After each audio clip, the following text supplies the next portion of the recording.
Here we go. We're Spiritcars, and we got us a Model A roadster, and the apprentice is putting one together. Yep. We Working got the- on installing a latch for the rear deck lid. So the inner deck lid goes on first, get it all lined up.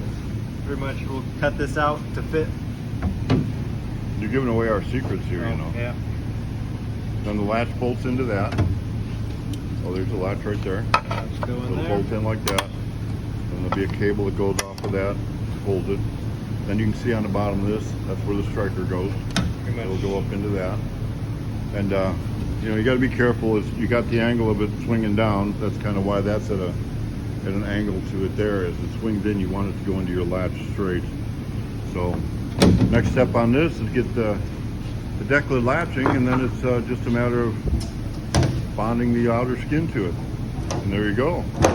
Bada bing, bada boom. That's the easy part. We got our doors fitting already. That door's over there getting last minute body work. We'll use hidden hinges. Kind of the same principle on the door. So you got spare claw latches. Striker goes on the body. All metal reinforced. It's a Model A dash. It's not necessarily the dash that was in the Roadster, but I like this one better. And the posts fit, and it all works. And here we go. It's a Spiritcars Model A Roadster.